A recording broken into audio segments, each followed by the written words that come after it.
आणि आता बातमी पावसासंदर्भातली आहे। अल निनोच्या प्रभावाची चर्चा आणि कोरडा गेलेला जून महिना यामुळे राज्यावरती दुष्काळाचं सावट होतं।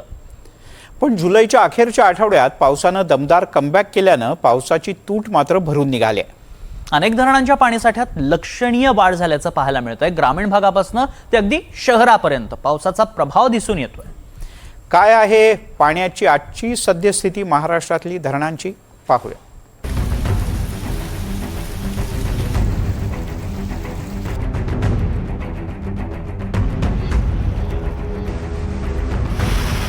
पावसाळ्याच्या पहिल्या 2 महिन्यात कोकण, पश्चिम महाराष्ट्र, घाटमाथा आणि नाशिक परिसरात समाधानकारक पाऊस झालाय। त्यामुळे पहिल्या 2 महिन्यातली पावसाची तूट बऱ्यापैकी भरून निघाली आहे। भारतीय हवामान विभागाच्या आकडेवारीनुसार 21 जुलैपर्यंत राज्यात पावसाची सरासरी 12% इतकी तूट होती।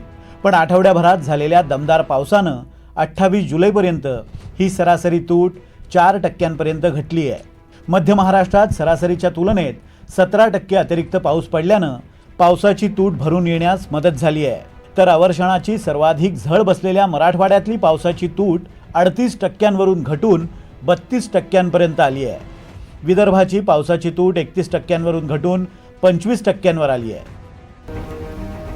राज्यात मान्सूनच्या सुरुवातीला पावसानं ओढ दिल्यामुळे खरीप हंगाम अडचणीत येण्याची भीती व्यक्त केली जात होती।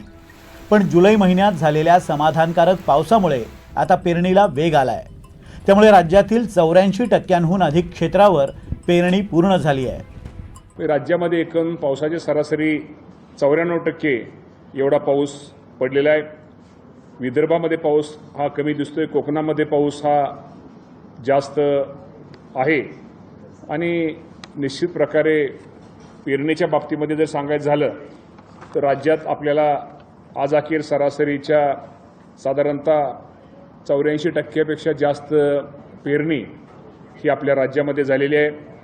पेरणीमध्ये अमरावती विभागामध्ये आघाडी आहे, 92% पेरणी आहे आणि सर्वात कमी पेरणी ही ठाणे विभागात झालेली आहे। विदर्भातही पावसानं दमदार पुनरागमन केलंय। नागपूर शहर आणि जिल्ह्यात मुसळधार पाऊस पडतोय, तर चंद्रपूर आणि गडचिरोली या जिल्ह्यांना पावसाचा रेड अलर्ट जारी करण्यात आलाय। नागपूर शहरात केवळ काही तासात 108 मिलीमीटरपेक्षा अधिक पावसाची नोंद झाली आहे। हवामान विभागानं नागपूरसाठी अतिवृष्टीचा इशारा दिल्यानंतर जिल्हा प्रशासनानं शाळा, महाविद्यालय, अंगणवाड्या आणि कोचिंग क्लासेसना सुटी जाहीर केली आहे। जवळपास 110 मिलीमीटर पाऊस हा 1 ते सव्वा तासाच्या अंतरात पडला।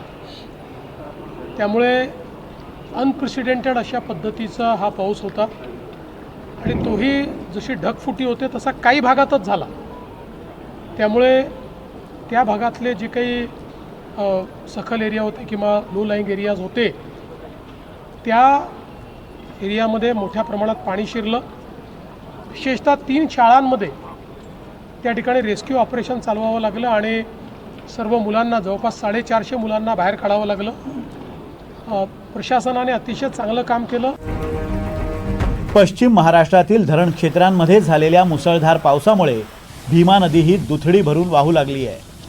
भीमा खोऱ्यातील अनेक लघु आणि मध्यम प्रकल्पांमध्ये पाण्याची मोठी आवक सुरू झाली आहे। कोल्हापूर आणि सांगली जिल्ह्यासह कोकणातही जोरदार पाऊस पडतोय।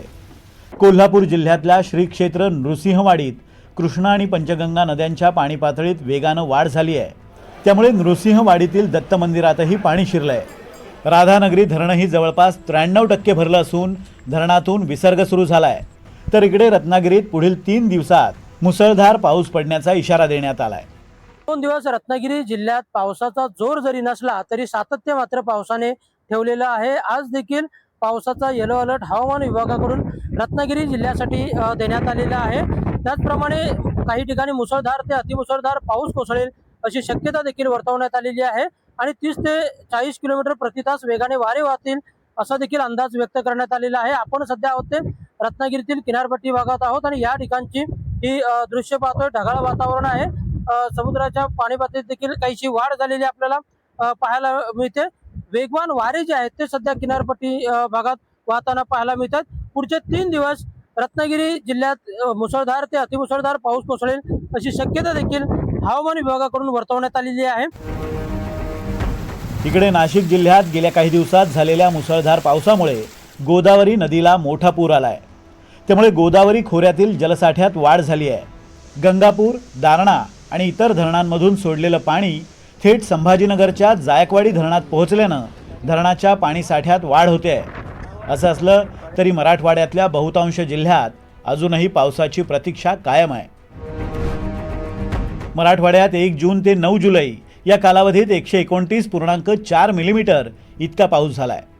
पण या काळात सरासरी 181.6 मिलीमीटर पावसाची अपेक्षा होती. त्यामुळे या काळात पावसाची 29% तूट नोंदवली गेली आहे. जिल्हानिहाय विचार केला तर पावसाची सर्वाधिक तूट हिंगोलीत 52%, बीडमध्ये 44%, जालन्यात 36% आणि नांदेडमध्ये 34% इतकी आहे. अल निनोच्या प्रभावानंतरही आतापर्यंत पावसाळ्याच्या 2 महिन्यात बऱ्यापैकी पाऊस झालाय. उरलेल्या 2 महिन्यातही असाच पावसाचा पॅटर्न राहिल्यास राज्यावरचं दुष्काळाचं संकट दूर होण्याची शक्यता आहे. Bureau report, NDTV Marathi.